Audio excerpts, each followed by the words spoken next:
Cette vidéo, la 421e, toutes plateformes confondues, a été enregistrée le 30 avril 2024, jour anniversaire de la bataille de Cameron, où, le 30 avril 1863, à 1 contre 33, 65 légionnaires français se sont battus jusqu'au dernier.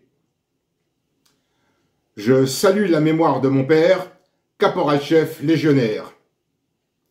Je sais maintenant d'où vient ma détermination pour la France.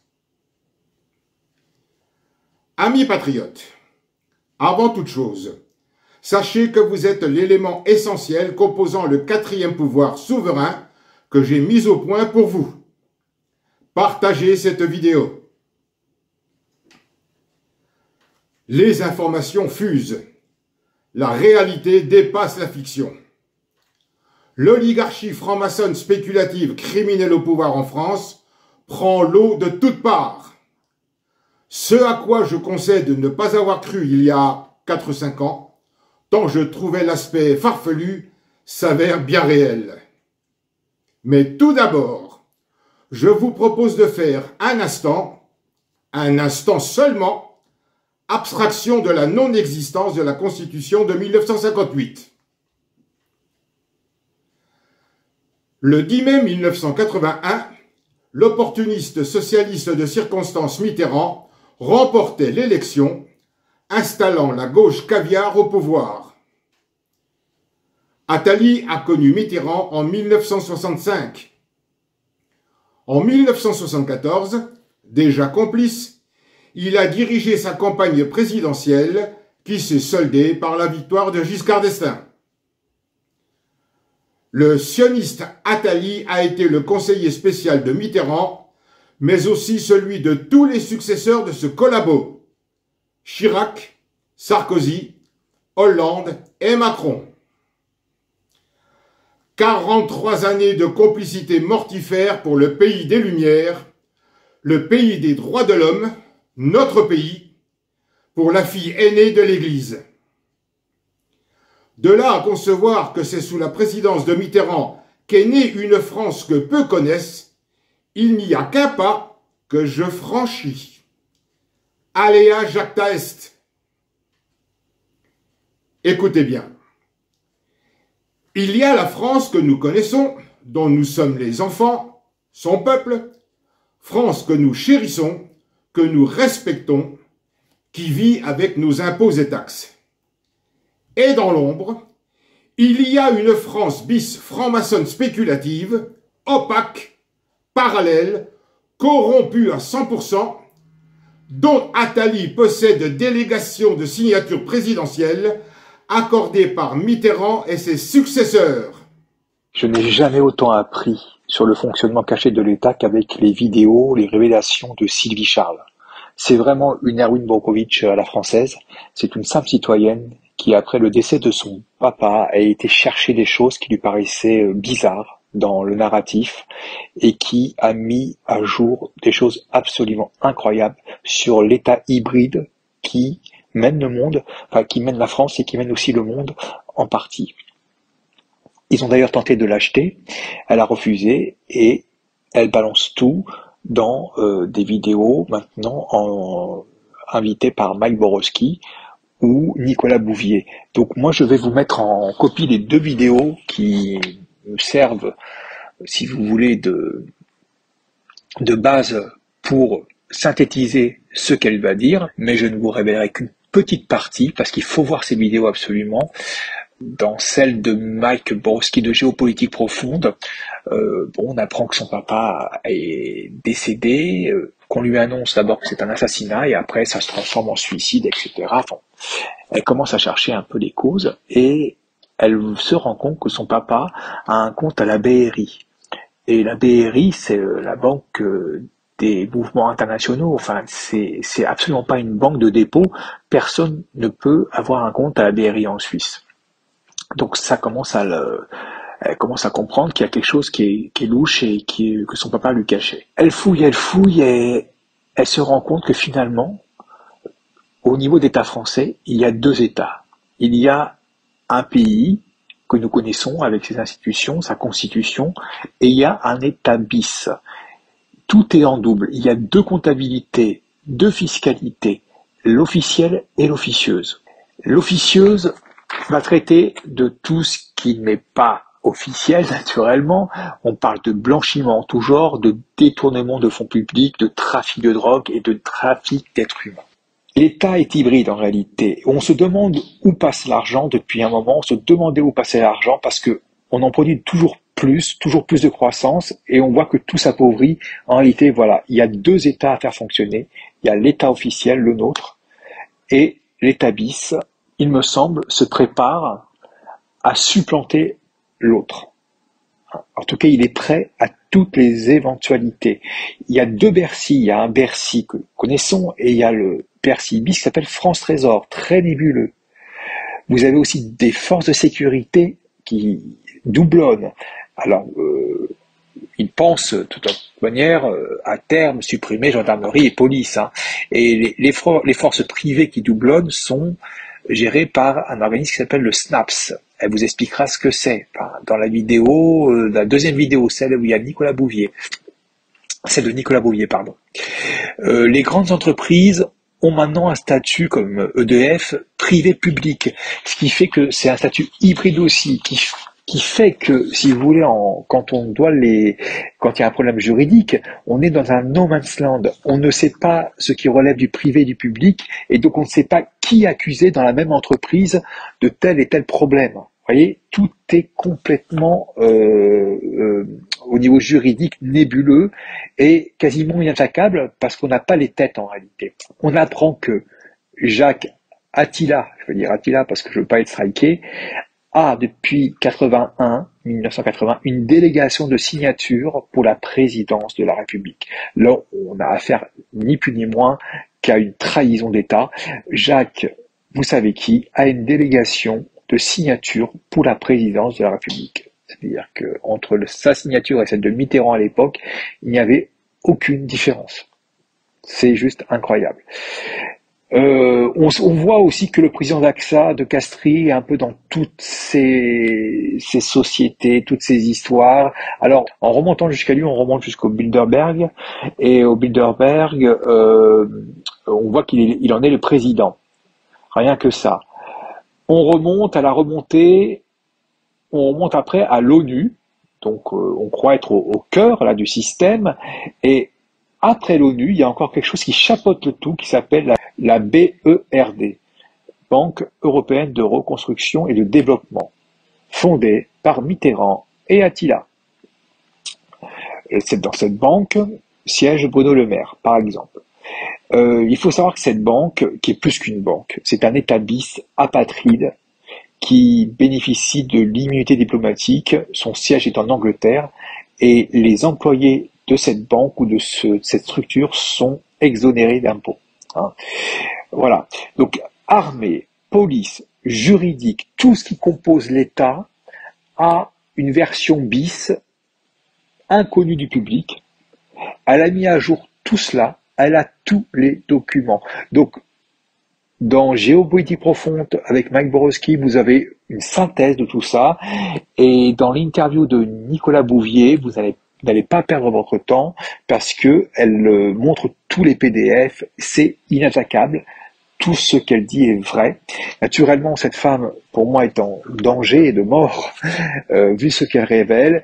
Et pour, je dirais, la protéger, il faut absolument partager ces vidéos. Partager celle-là, celle que j'enregistre, qui va vous amener sur les liens où elle explique tout cela en bonne et due forme. Je vous le dis et je vous le répète, vous allez apprendre des choses hallucinantes dont on se doutait, mais vous pourrez maintenant mettre un mot sur les mots et avoir même, je dirais, les documents de référence de tout cela. Tout ce qui appauvrit notre France enrichit la France de l'ombre d'Attali. C'est hallucinant, c'est démoniaque. Je comprends maintenant la présence d'Attali auprès de tous les présidents. Je comprends maintenant pourquoi la France officielle est dans le rouge. Attali, sa France franc-maçonne satanique, et le nouvel ordre mondial dépouille notre pays, nous paupérise depuis 43 ans. Ce n'est pas tout. J'ai déjà traité le sujet dans plusieurs vidéos. Mais pour une compréhension totale de l'affaire, appliquant le conseil de Nicolas Boileau, je remets une énième fois mon ouvrage sur le métier.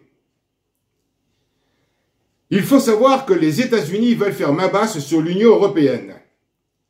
La difficulté est que chaque pays qui la compose dispose de sa propre constitution. Il est plus facile de vassaliser une union de 27 pays, réunis en fédération, liés par une même constitution, que vassaliser chaque pays, un par un, d'où le référendum chiracien de 2005. Souvenez-vous, concernant la France, le 29 mai 2005, par voie référendaire, Chirac propose un traité devant donner une constitution à l'Union européenne. Nous, le peuple, refusons ce texte à plus de 54%. Ça ne fait pas les affaires des Américains, du nouvel ordre mondial, d'Atali, qui ne sont pas contents du tout. Sarkozy succède à Chirac le 6 mai 2007. Le 12 décembre 2007, impatient, déféquant sur le référendum de 2005, Sarkozy fait voter par voie parlementaire le traité que nous avions repoussé par voie référendaire. L'ex-président Chirac aurait pu réagir. Il ne l'a pas fait. Avant de continuer, petit cours de sémantique. Que veut dire ratifier? Ratifier signifie confirmer, approuver dans la forme requise ce qui a été fait ou promis. En droit, ratifier signifie confirmer authentiquement. Le 12 décembre 2007, le traité de Lisbonne est né. Sarkozy savoure sa traîtrise. Il nous a imposé l'entrée, jetée dans l'arène de l'Union européenne par la déloyauté, la félonie, la trahison, par un coup d'État. Mais deux problèmes insurmontables se dressent sur son parcours de paillasson des USA. Premier problème. En l'absence de constitution dès le 4 octobre 1958, aucun président de la République n'est légitime. Le fait est désormais acquis. Sarkozy fait partie de la charrette. En l'absence de constitution, tous les traités et accords internationaux passés entre un président français illégitime et ses homologues sont nuls et non avenus. Second problème, accrochez-vous au bastingage parce qu'on rentre dans les 40e rugissants. Voici ce que répond l'intelligence artificielle à la question suivante que je lui ai posée. Pour qu'un traité soit opérationnel, faut-il qu'il soit ratifié? Réponse. Tout à fait. Lorsqu'un traité est conclu entre deux ou plusieurs sujets de droits internationaux publics, il doit être ratifié par les parties concernées avant d'entrer en vigueur. La ratification est la dernière étape d'un processus de validation d'un accord par laquelle les parties témoignent de leur intention d'être liées par les termes de l'accord. En somme, la ratification confirme l'engagement des parties à respecter les dispositions du traité et à les appliquer dans leurs relations internationales. Vous avez suivi mon conseil? Vous êtes solidement arrimé? Bien. Alors, j'allume la mèche. Le premier élément s'agissant du traité de Lisbonne, c'est que on ne s'est pas aperçu que Nicolas Sarkozy avait omis de ratifier le traité. C'est ahurissant. Alors je suis un ancien président de tribunal administratif et de cour administrative d'appel, démissionnaire parce que je ne voulais pas appliquer le traité de Lisbonne, je suis aujourd'hui avocat. Mais c'est ahurissant, il y a un décret de publication du traité, il y a l'autorisation votée par le Congrès de Versailles à la ratification du traité, puisque le président est seul habilité à ratifier un traité, et que lorsque le traité est important, en deux mots, il ne peut procéder à cette ratification qu'en vertu de l'autorisation de la loi. Donc, le Congrès de Versailles, par cette loi constitutionnelle de février 2008, a autorisé le président de la République à ratifier le traité, et Nicolas Sarkozy a oublié de procéder à cette ratification. Et à l'époque, j'avais demandé de façon répétée à l'Élysée de me fournir ce décret de ratification, et ils en étaient absolument incapables. Je suis allé devant le Conseil d'État était incapable de trouver ce traité. La seule chose dont on dispose, c'est le décret de publication, qui n'a rien à voir avec le traité de ratification. Il y a un deuxième élément dont on ne parle jamais, mais qui fragilise extraordinairement fortement le traité de Lisbonne. C'est le fait que le traité aujourd'hui appliqué n'est pas le même pour tous les États. Attention, je ne suis pas en train de parler des réserves de tel ou tel État. Ça, c'est prévu dans le texte qui a été approuvé par les États, entre guillemets. Et là, je parle de toute autre chose. Après l'échec du référendum de 2005, un autre pays, il n'y a pas seulement les Pays-Bas et la France qui ont rejeté le traité, c'est un autre pays qui s'appelle l'Irlande et qui, par une consultation de son peuple, a lui aussi connu l'échec et le refus de ratification. Sarkozy n'a pas ratifié le traité de Lisbonne. Vous avez bien entendu, l'illégitime président valet du nouvel ordre mondial Sarkozy a oublié de ratifier le résultat de son coup de poignard à la France du 12 décembre 2007. De ce fait inouï, la situation géopolitique de la France, qui était déjà on ne peut plus limpide avec mes découvertes constitutionnelles, devient d'une pureté éclatante grâce, je me délecte de le dire, à la connerie de Sarkozy. Le traité de Lisbonne n'ayant pas été ratifié en son temps, la France n'est en aucun cas partie prenante dans l'Union européenne.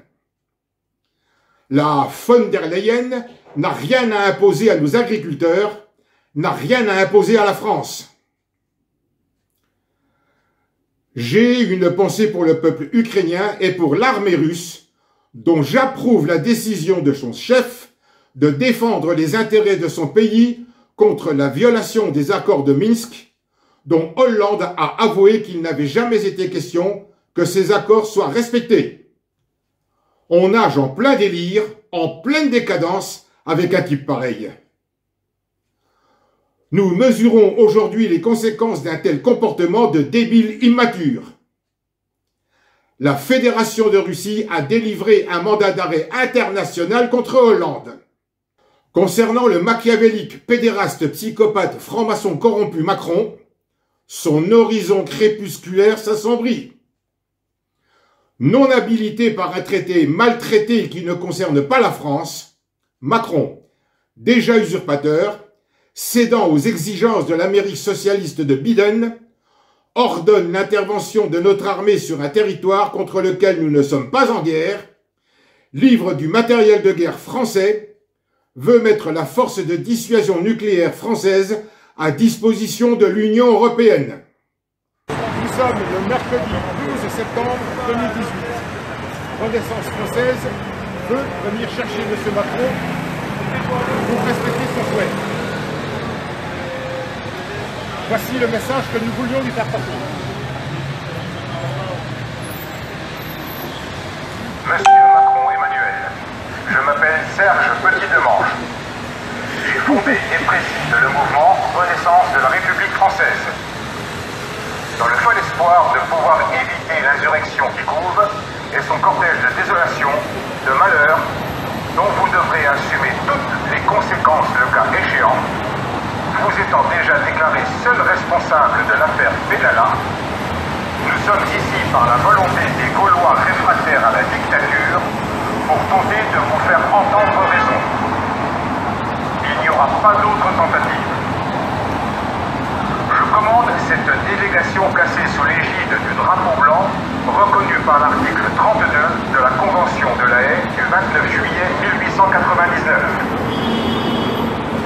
Ce drapeau blanc n'est pas pour vous offrir la capitulation du peuple, loin s'en faut, mais pour parlementer. L'ensemble de la délégation et ses accompagnateurs bénéficient d'une inviolabilité totale. Sauf à transgresser cette convention internationale reconnue par tous les pays, y compris les plus dictatoriaux,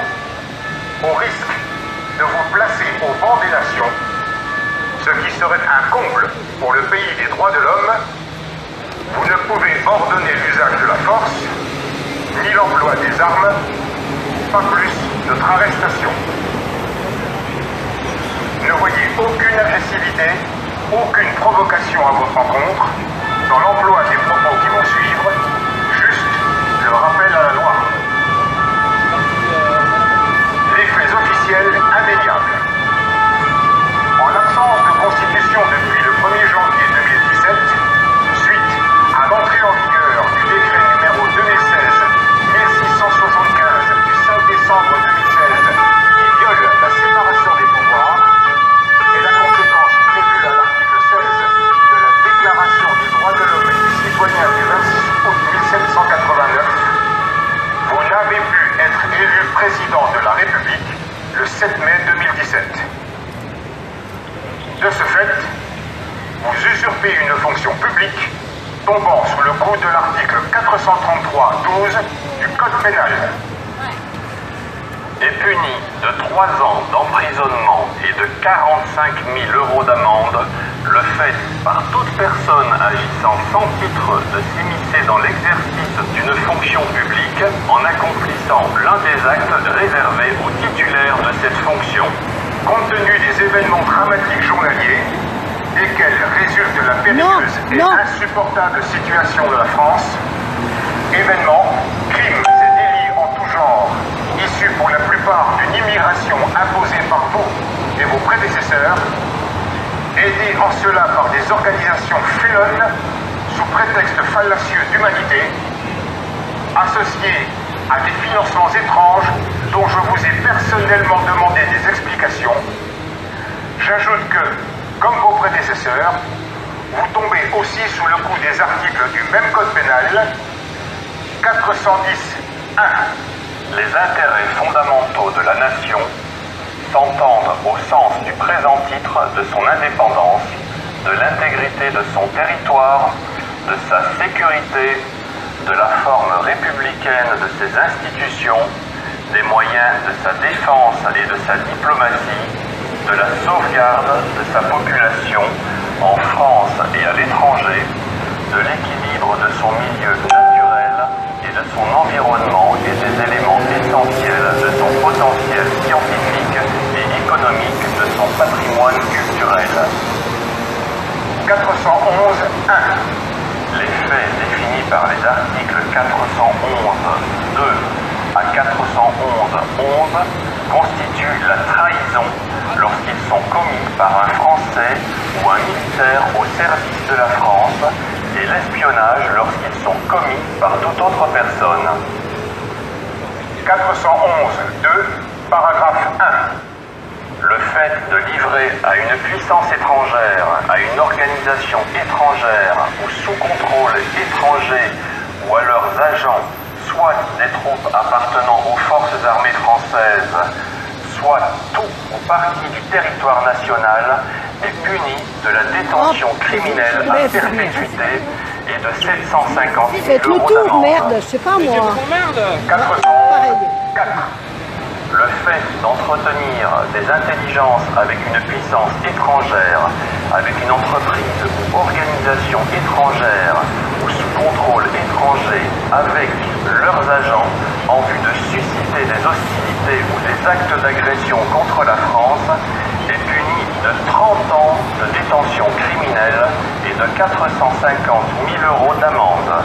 Est puni des mêmes peines le fait de fournir à une puissance étrangère, à une entreprise ou une organisation étrangère ou sous contrôle étranger ou à leurs agents les moyens d'entreprendre des hostilités ou d'accomplir des actes d'agression contre la France. 411.5.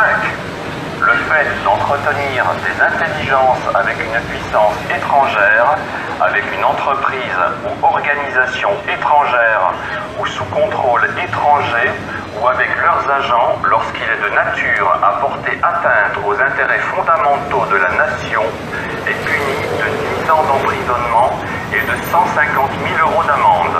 Ne bénéficiant d'aucune immunité, présidentielle ou autre, rattrapé par l'histoire, au nom de ces Français, gendarmes, policiers, paysans, qui mettent fin à leur jour par désespoir, en mémoire de Morane et Laura, du lieutenant-colonel Arnaud Beltrame, de toutes les victimes des attentats commis contre mes compatriotes, de tous les sans domicile fixe qui meurent de faim et de froid quand vous dépensez 500 000 € de vaisselle, en mémoire de tous les soldats français tombés au champ d'honneur, je vous demande de me rejoindre pour, sous couvert du souhait que vous avez émis publiquement le 24 juillet 2018 de venir vous chercher, associé à l'article 73 du Code de procédure pénale, dans les cas de crimes flagrants ou de délits flagrants punis d'une peine d'emprisonnement, toute personne a qualité pour en appréhender l'auteur et le conduire devant l'officier de police judiciaire le plus proche.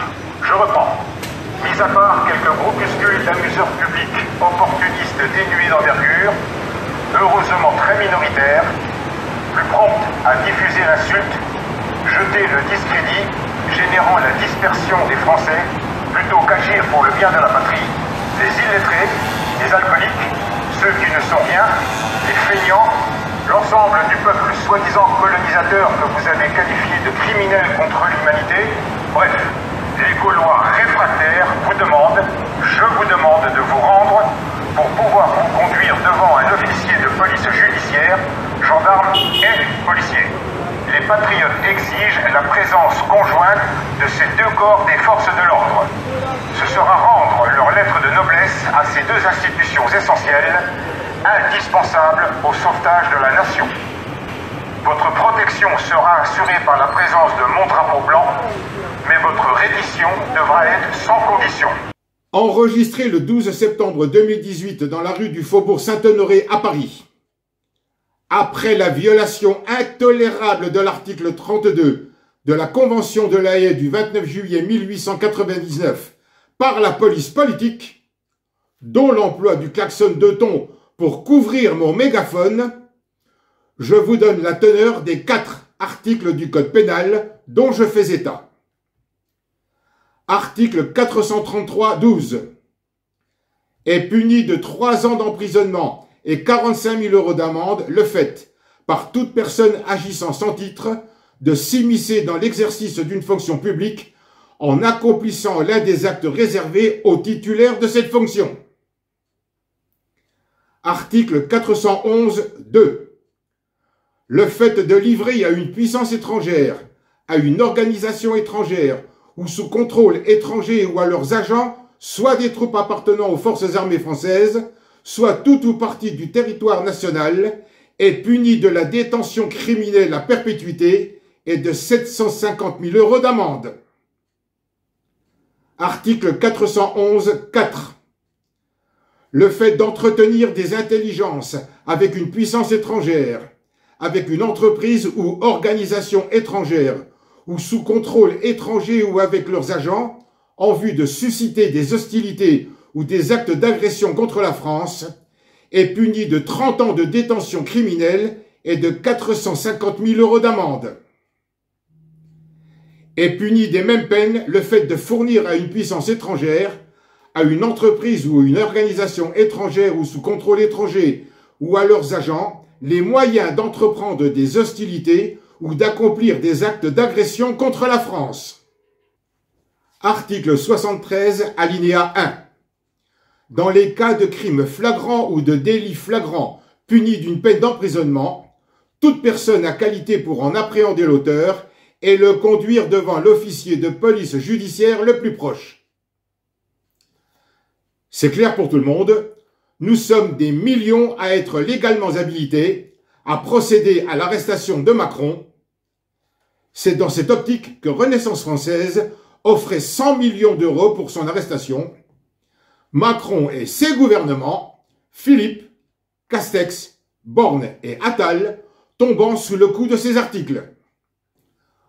En exil depuis plus de 2 ans, privé des miens, de mes amis, ayant sacrifié tout un pan de ma vie, je me prends à espérer pouvoir à nouveau vivre dans mon pays sans être harcelé, menacé par Macron qui, avec la complicité des illégitimes autorités des pouvoirs exécutifs et judiciaires, a voulu me stopper dans mon ascension en ordonnant de me faire subir une expertise psychiatrique au sein d'une gendarmerie, me faire interner, voire plus. Vous connaissez dorénavant l'affaire. Macron, avec l'oubli providentiel libératoire de ton complice Sarkozy. Demain, dans un mois, dans un an, seul inconnu. Ton sort judiciaire est scellé, à toi et tes gouvernements précités. Tu n'es pas tout seul. Attali, Sarkozy, Hollande et leurs gouvernements respectifs, Fillon, Ayrault, Valls et Cazeneuve, te rejoindront dans le prétoire du tribunal du peuple où siégera le 4e pouvoir souverain de Renaissance française. Votre arrestation, tous, votre jugement sont inéluctables. Ne comptez ni sur des circonstances atténuantes, ni sur mon pardon, ni sur le pardon du peuple.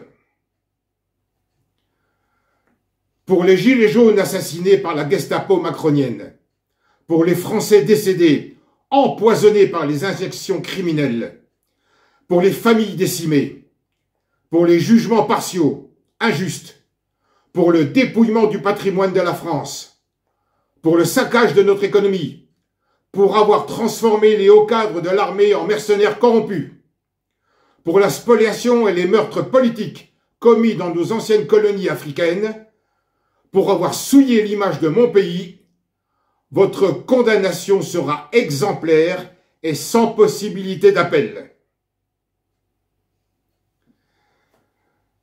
Après concertation de mon staff, j'ai pris une décision capitale, celle d'une vie de patriote engagé. Renaissance française annonce la formation d'un gouvernement provisoire dont j'assume la responsabilité depuis mon exil. Le cahier des charges de la refonte en profondeur de la France est prêt. Le fil d'Ariane est le suivant. Ce qu'une loi a fait, une autre loi peut défaire. Il n'y a rien de plus facile que d'agir ainsi, puisque sans constitution, toutes les lois sont illégales parce qu'illégitimes. Détricoter les mailles du filet qui nous emprisonnent sournoisement depuis des décennies. Plus de 65 années de dictature, d'usurpation, de mensonges, de crimes, de corruption, d'asservissement, de détournement de fonds, de manipulation, de népotisme, d'escroquerie, de spoliation, d'abus de pouvoir, de fraude, de démantèlement du patrimoine sont autant de chefs d'accusation pour que tout ceci ne se renouvelle plus. Plus jamais. À l'instar de la Confédération helvétique, l'outil démocratique par excellence qu'est le référendum sera utilisé autant de fois que nécessaire. La véritable souveraineté du peuple est réellement instaurée. L'équipe initiale est prête. Constatant les résultats et la moralité du personnage, nous nous sommes passés des conseils d'Attali pour rassembler les éléments de fait qui serviront à la solution, mettant un terme définitif à toute tentative de récidive. Je souhaite, j'espère être parfaitement compris. Cette vidéo ravit votre espoir. Partagez-la. Merci.